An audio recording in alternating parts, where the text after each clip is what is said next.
조간 브리핑입니다.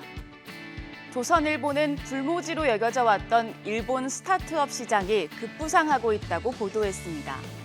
일본 스타트업은 지난해 8,774억엔, 약 8조 원을 조달해 역대 최대치를 기록한 것으로 나타났습니다. 일본 정부가 스타트업을 국가 성장 동력으로 지목하고 전폭적인 지원에 나선 영향입니다.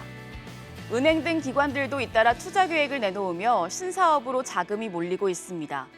일본 우체국 은행인 유초은행은 지난달 전국 신생 스타트업에 1조 엔을 투자하겠다고 밝혔고, 일본 3대 메가뱅크 미즈호 파이낸셜 그룹도 지난 20일 100억 엔 규모 펀드를 1차로 조성해 스타트업을 지원할 계획이라고 발표했습니다. 조선일보는 글로벌 경기 침체 속에서 실리콘밸리를 비롯해 스타트업 업계에선 돈줄이 끊겼다는 평가가 나오지만 일본은 반대 현상이 나타나고 있다고 분석했습니다. 한국경제신문은 미국 노동시장이 뜨거워진 배경에는 여성 노동자들이 있다고 보도했습니다. 월스트리트 저널은 현지 시간 22일, 지난달 미국의 핵심 노동인구인 25세에서 54세 중 여성의 경제활동 참가율이 77.8%로 사상 최고치를 기록했다고 전했습니다. 이에 따라 전체 핵심 노동인구의 경제활동 참가율은 83.5%로 2002년 이후 가장 높은 수준으로 올랐습니다.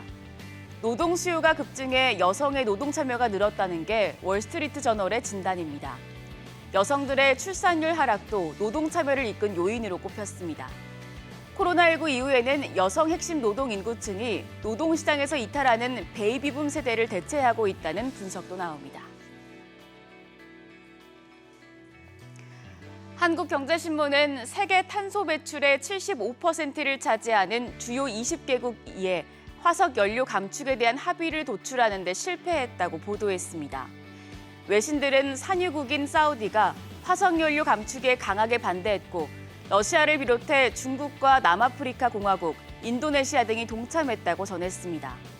사우디를 비롯한 산유국들은 석유 수입으로 재정을 충당하고 국제사회에서 경쟁력을 갖추는 만큼 화석연료 감축이 달갑지 않기 때문입니다.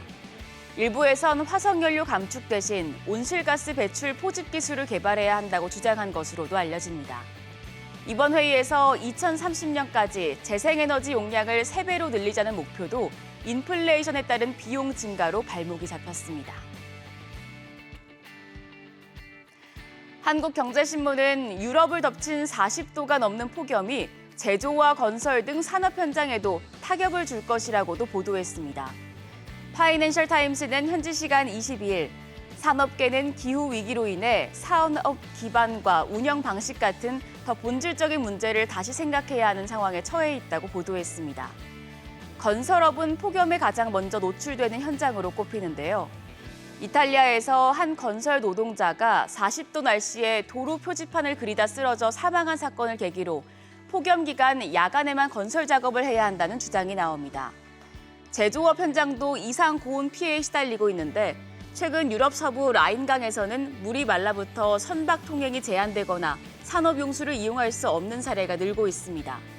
또 공장과 창고 냉방 장치를 교체해야 해서 제조 공장과 창고 인프라 등 유지 비용도 오를 것으로 전망되고 있습니다.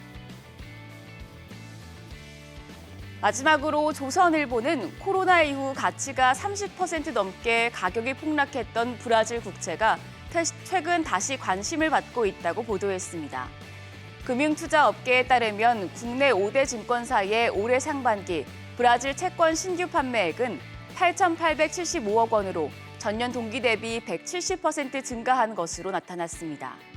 브라질 경제와 정치가 안정되고 있는 데다 브라질 통화인 헤알라도 출렁임이 이전보다 많이 줄어들다 보니 외국인 자금이 유입됐다는 분석입니다.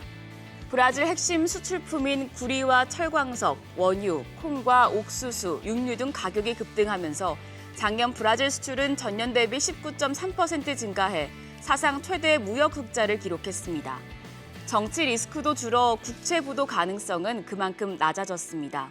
브라질 국채 10년물 금리는 연 10.98%로 시장에서는 기준금리 인하로 국채 가격이 더 오를 것으로 기대하고 있습니다. 다만 헤알화 가치는 급변동하므로 투자에 유의해야 한다는 지적도 제기됐습니다. 지금까지 조간 브리핑이었습니다.